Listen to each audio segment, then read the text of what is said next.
Dear participants, welcome to the Center for Human Rights and Environmental Studies, Ramanujan College, University of Delhi.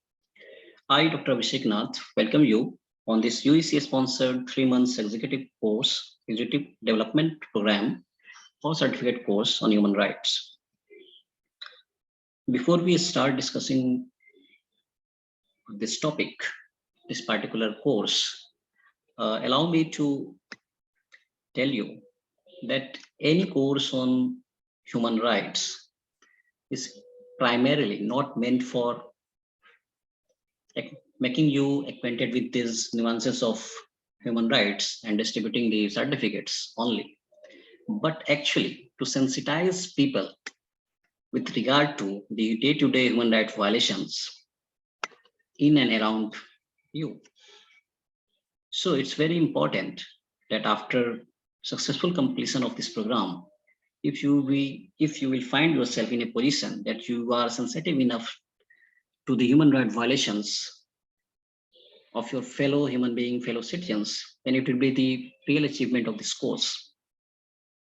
So keeping this in mind, and I hope you also keep this in your mind, let's start this course on human rights. I am primarily dealing with the foundational level of this course, and this foundational level has been divided. The first topic of this foundational level, you can say first topic, or this is a foundational level. The first topic is foundational level, and we are going to discuss it in 3 parts. First part is about what are rights or human rights.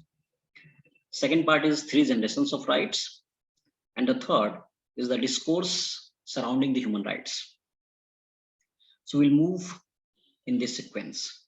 So in this first part of the video, I will be talking about what are rights and how they are related to human rights, or you can say the discussion around rights and human rights. Right. See, what are rights actually? See, rights are your, claims. That means as a human being, you feel that you should enjoy whatever you think, right? So in that sense, but this cannot happen each and every time. For example, if you are driving a car and you want to park your car somewhere in the market, but you are not allowed to park there. Why?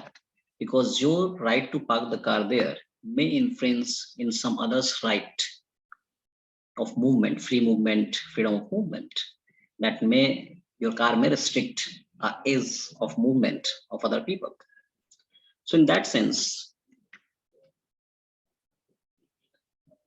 we cannot say just that rights, all the rights that a human being enjoy are human rights, right?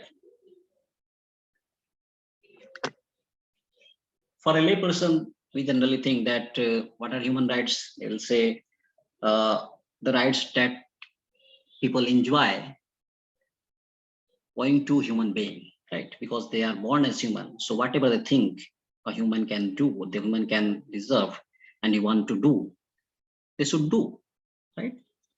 But obviously, it is not possible in all aspect. So to understand the evolution of rights, from where these rights came, and how it got the status of human rights, we need to dwell upon some evolution of this concept of rights.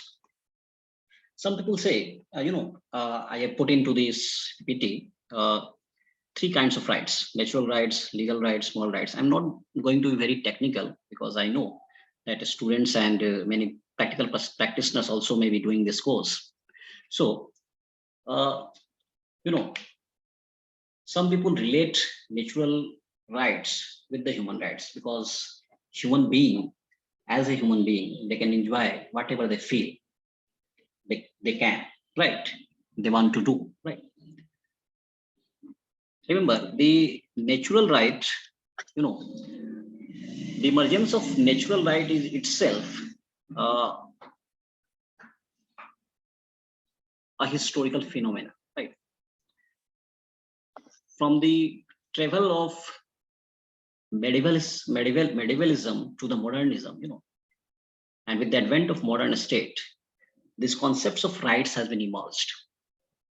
Because in the medieval time, you know, a king has right to rule, and the people who are living in their kingdom are their subject. So there is difference between subject and citizens. Being a citizen today, you have rights, you have responsibilities. But being a subject, you only have the responsibilities. You don't have rights. You cannot claim your rights, right? So this development, this transition from the medieval period to the modern period, uh, it happened through this discourses on rights also. The natural right thinkers we mostly associate with all the students of political science know, Hobbes, Locke, Rousseau, and others. You know, they are also the contractual who talked about contract and philosophies, contract and theory of social contract, right? So what the natural right thinker says that a king cannot have the right to rule, right? Only because uh, some divine power are associated with them. A ruler can rule only if people allow them to rule, right? Because people get these rights, people get the right to life and liberty as natural rights. These are natural, the state has not given them. The state has not given them these rights. The state only recognizes these rights, right? So natural right, what is natural right? Natural right comes through nature. In nature, a human being can enjoy whatever naturally he has endowed upon. So if a king claims that he has right to rule, then he has to prove why he has right to rule. And remember, the advent of modern state and travel from medievalism to modernism is all about this, in technical terms, we say this, the theory of political obligation, right? Why should I obey the state? Right? Well, the thing is that these natural rights are very vague in that sense that they don't have that force behind them because they are not sanctioned by the state unless and until there is a worship power. Worship power, if a right is violated and there is no one to restore this position, then there is no useless to talk about rights. So many positivists, those who says that only the rights that have some legal sanctions can only be the rights, get prominence, and they actually counter these natural right thinkers that we cannot say that all the rights, like even Locke says life, liberty, property is our fundamental rights. Hobbes says it's right, life is the fundamental right. American Declaration of Independence says it's life, liberty, and pursuit of happiness. So these all are based on this natural rights thinking. To show, now we move to the second step, the legal rights. What are the legal rights? Legal rights are those rights that are actually recognized by the state, right? And the state selectively recognizes some rights and they cannot recognize some other rights. There may be different regions. There may be different, environment, different conditions in which the state recognizes some rights and some rights are not recognized by the state. But the thing is that legal rights are those rights behind those rights that are actually sanctioned by the state, and there is some coercive power associated with that. If someone is violating that right, that will be restored through the judiciary and through the legal process. So people say whatever that comes through the power, comes through the state power, that only rights can only be say pure rights in that terms, right? So if we think about in terms of human rights, you cannot say that all the rights that constitute the parts of human rights are legal rights, right? Some of them are recognized by the state, so they form some part of human rights, right? Not all the rights are recognized by the state, by all the state, right? The third is the moral rights.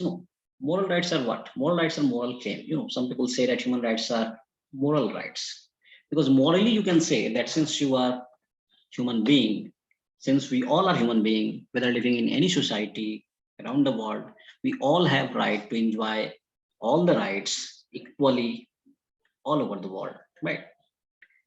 But even the moral ideas behind these rights are cultural specific. Morality also cannot be universal in that sense. So you cannot say that one right that is morally acceptable in a particular society may also be acceptable to the other society. For example, in Western countries, we find they put a lot of emphasis on civil and political rights, but not on the socioeconomic rights. But in third world countries, and even in socialist countries, which we find that actually they put more emphasis on socioeconomic rights. So in that sense, but it is very much better to say that human rights fall basically in the category of moral rights, right? Because these are morally, no one can deny that these rights are not important and should not be given to these particular human beings in a particular society. But they may not be enforced, may not be legally binding, right? Some scholars say, even some people argue, and even you will be agree too, that even these natural rights are actually repackaged in a different way, and and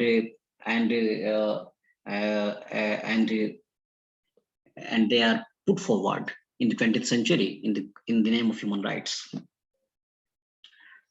Anyway, but what I'm trying to say that if we talk about human rights, we have to think about these three categories, whether we can say that human rights are natural rights or legal rights or moral rights. Actually, human rights encompasses all this.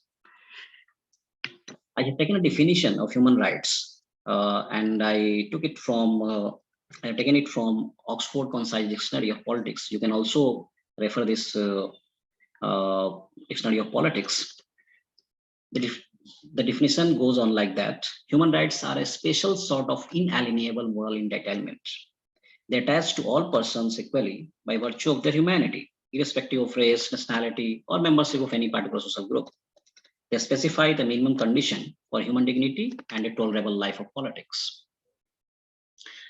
Remember, these human rights are first on a broader platform recognized in 1948 through the Universal Declaration of Human Rights, when United Nations especially recognized human rights. And this was the time when countries around the world were devastated by the two world wars, and severe human rights violations has been witnessed by governments, by states. So these human rights came into discourse, right? After that, the International Covenant on Civil and Political Rights 1966, and International Covenant on Economic, Social and Cultural Rights of 1966, and its optional protocol in 1966 was also adopted to make it more broader. As you know, when we progress through this course, we'll come to know that how these rights, the discussion around these human rights are not, you can say, are full of contestations actually, right? So these contestations will be discussed in this course of human rights. Let's move to the next slide. But we'll take this three generation of rights. The second step will in next video. So thank you so much for watching this video. I hope you enjoy. Thank you so much.